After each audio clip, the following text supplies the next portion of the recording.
à tous et bienvenue dans cette nouvelle vidéo. Aujourd'hui on va faire une figurine, ce sera le panda du film Kung Fu Panda, Po. Je vais le représenter lorsqu'il était bébé, donc c'est la scène où il tombe du cajot de navet et il a le wok sur la tête. Si vous aimez d'ores et déjà le thème de la vidéo et cette vidéo en général, n'hésitez pas à vous abonner à ma chaîne, à liker la vidéo et à la partager. Alors pour commencer, comme d'habitude, je vais faire un croquis un petit peu de ce que je vais faire. Donc voilà ce que ça donne un petit peu.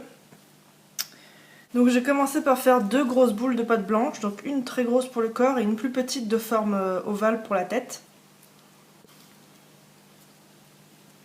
Je fais une espèce de forme d'ovale.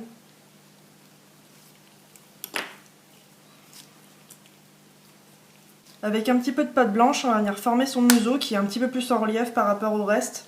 Vous faites une espèce de petit ovale que vous venez ensuite lier au reste du corps, enfin au reste de la tête plutôt. Et évidemment, on nettoie avec un peu d'alcool.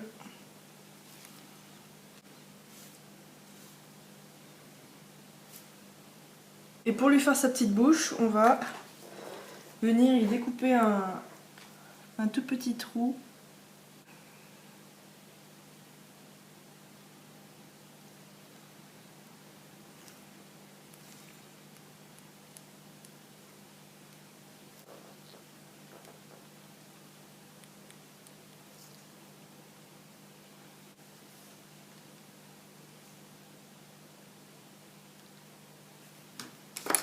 Et ensuite on va remettre du blanc sous son menton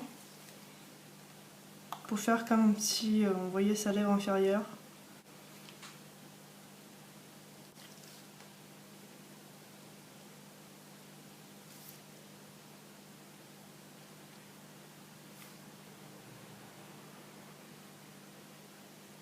Et ensuite on va mettre le museau du panda. Donc pour ça j'écrase un peu de pâte. Pour le nez vous faites une espèce de petit triangle. On pointe un peu pour faire ses narines. Alors maintenant on va faire ma partie préférée, c'est-à-dire les yeux.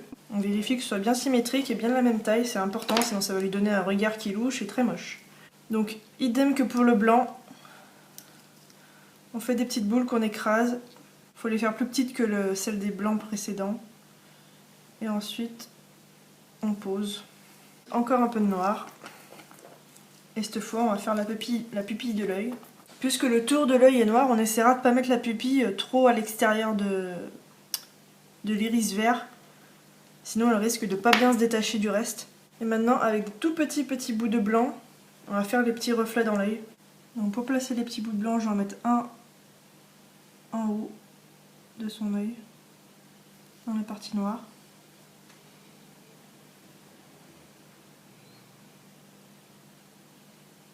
Et un en bas.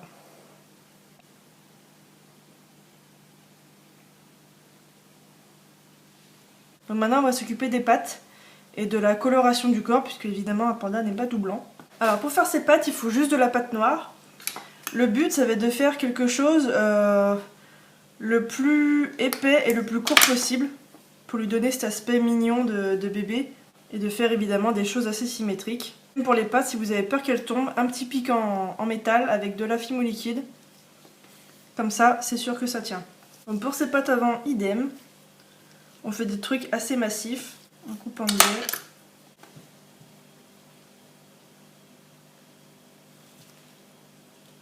Voilà, donc Panda commence à être bien avancé. Il ne faut pas oublier qu'ils ont une petite queue à l'arrière. Et que la partie noire derrière est reliée par une bande noire aussi dans le dos. Donc pour faire la bande noire dans le dos, puisqu'il y en a une, petite bande de pâte noire qu'on découpe et qu'on va venir rallier au reste.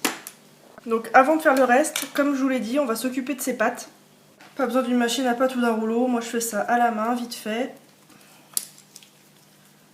On trace un cercle de la taille de la patte et on va aussi faire tous les doigts.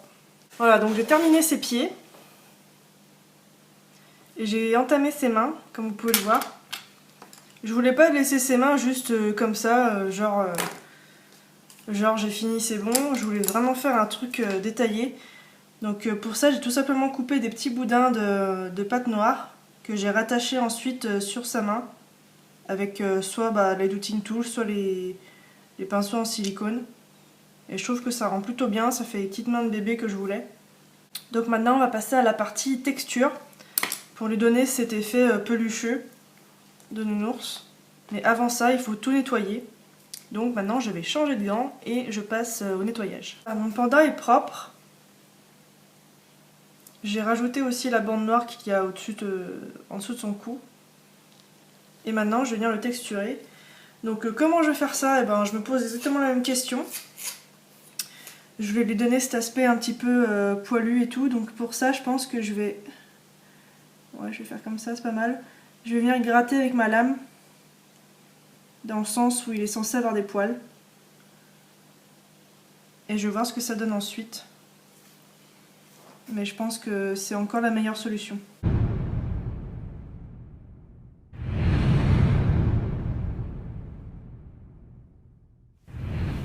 Alors pour le chapeau, j'en ai fait plusieurs, ça à vrai dire c'est le troisième que j'essaie de faire. Donc vous prenez de la pâte argent et de la pâte noire, 3/4 argent, 1/4 noir. Je vais prendre mon autre chapeau pour faire le moule. Voilà, donc j'ai fait les petites poignées de mon wok. Alors tout simplement avec 2 boudins de pâte argent et au milieu j'ai mis un boudin de pâte marron pour faire l'espèce de poignée en bois que j'ai texturé un peu à la lame pour faire encore plus l'effet bois.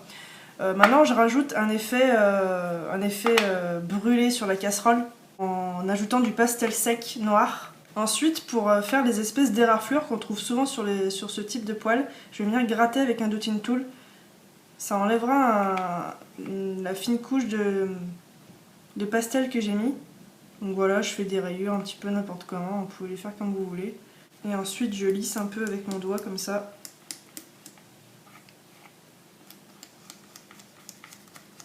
Et maintenant on passe au four.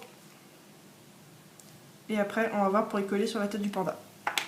Donc voilà, j'ai démoulé mon chapeau. Je l'ai tout simplement posé sur la tête du panda, j'ai mis un peu de film liquide, je l'ai repassé au four vite fait et voilà. Et voilà mon panda une fois terminé. Il est tout mignon, tout triste. Alors pour rajouter un petit peu l'effet comme s'il pleurait, j'ai rajouté un petit peu de fimo liquide sous ses yeux. J'ai cuit avec le pistolet à chaleur, vous pouvez aussi y faire au four. Vous avez juste à en mettre juste en dessous des yeux. Et voilà. Si cette figurine vous plaît ou si vous avez aimé l'un des autres bijoux que j'ai fait dans une de mes vidéos, ils sont tous sur ma boutique Etsy, donc n'hésitez pas à aller faire un tour, même si c'est juste pour regarder, c'est pas grave. Sinon toutes les infos sont en barre d'infos, tous mes réseaux sociaux. Si vous avez une question, surtout n'hésitez pas via les commentaires, je serai ravie d'y répondre. Et surtout n'hésitez pas à vous abonner à ma chaîne, ça me ferait aussi très plaisir. Maintenant moi je vous retrouve la semaine prochaine pour un nouveau tutoriel, mercredi 16h comme d'habitude. Ciao. Ah, je fais de la merde. Non, je dis de la merde.